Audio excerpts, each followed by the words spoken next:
Pagi, sekarang kita mulai untuk membahas materi kelanjutan dari materi sebelumnya, yaitu menelaah struktur teks laporan percobaan. Di buku kalian bisa buka halaman 17 dan selanjutnya ya. Ya, kali ini kita memasuki materi yang baru, yaitu menelaah struktur dan kebahasaan, kemudian menyajikan tujuan bahan alat. Nah, ini menjadi satu. Tujuan dari pembelajaran kita hari ini adalah menjelaskan struktur teks laporan percobaan, menjelaskan ciri-ciri kebahasaan yang digunakan dalam teks laporan percobaan, menggunakan kata tugas, dan menggunakan kalimat aktif. Yuk kita belajar ya. Kita mulai. Struktur laporan percobaan seperti yang pernah kita bahas pada pertemuan yang lalu terdiri dari tujuan, kajian teori, alat dan bahan, prosedur dan cara kerja, kemudian hasil pengamatan, kemudian pembahasan, dan yang terakhir adalah simpulan. Nah, ini adalah struktur yang harus ada ketika kalian melakukan percobaan ilmiah atau percobaan di lab IPA. Nah, pertama yang kita bahas adalah tujuan. Apa itu tujuan di dalam teks laporan percobaan? Tujuan ini untuk memberikan informasi kepada orang lain mengenai percobaan yang akan diamati. Contohnya, nah, kalian ingin mengetahui perbedaan telur rebus dan telur mentah di dalam air.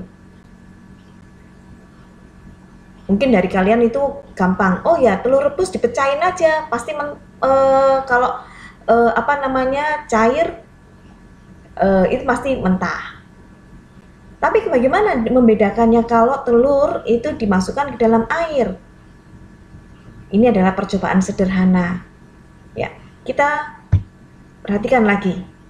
Ketika melakukan percobaan, kita harus ada kajian teori, ada dasar teorinya. Fungsinya untuk apa?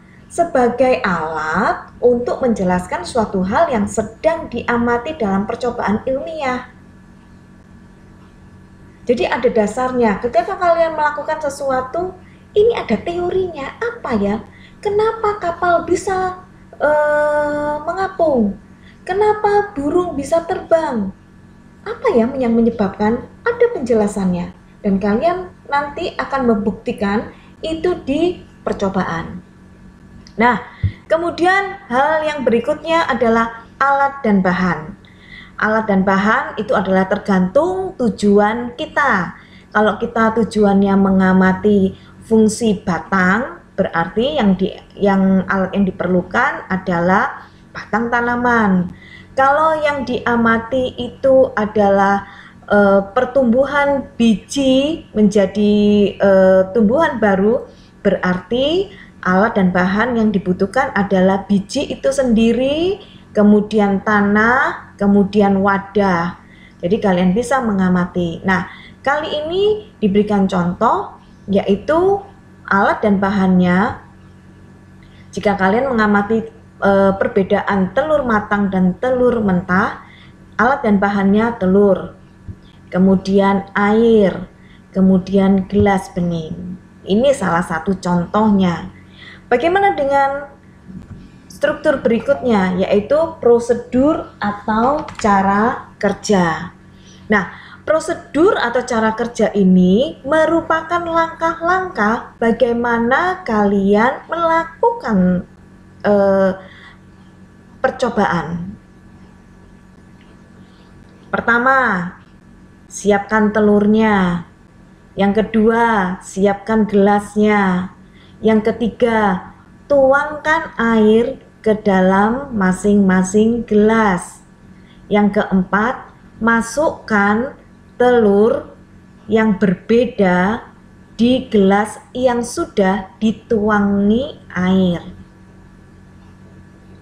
dan dilakukan pengamatan. Jadi yang namanya prosedur kerja adalah langkah-langkah melakukan sesuatu di dalam percobaan ilmiah, ya. Nah, karena langkah-langkahnya sudah, sekarang kita tinggal hasil mengamati.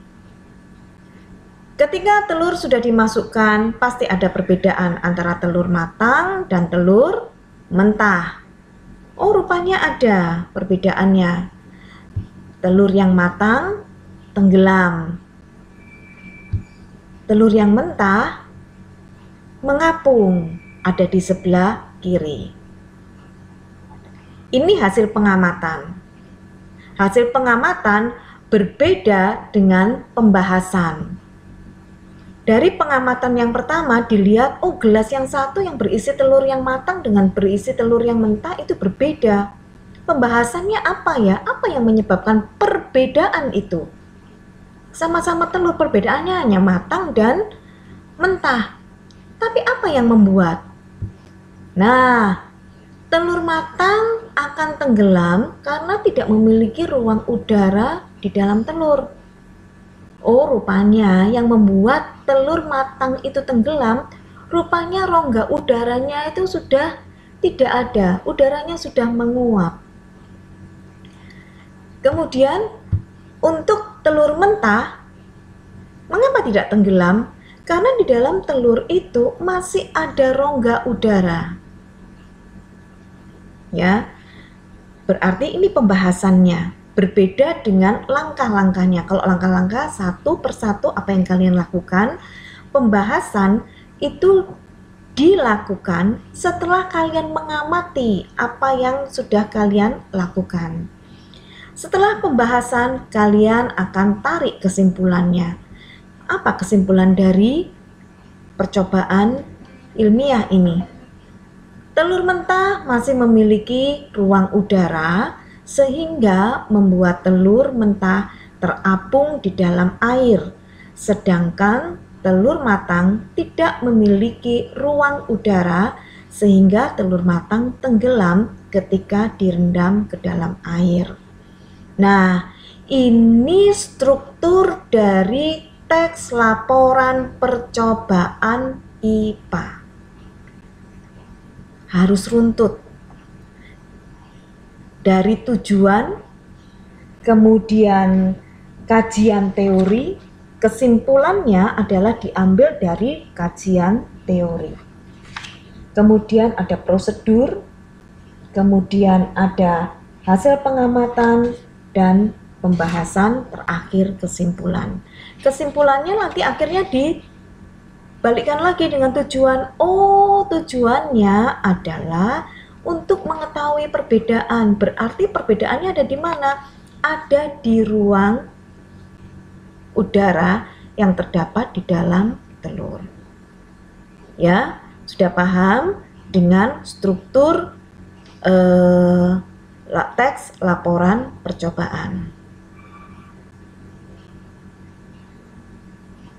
Ada yang ditanyakan? Jika ada yang ditanyakan, tolong buat pertanyaannya di kolom yang akan disediakan.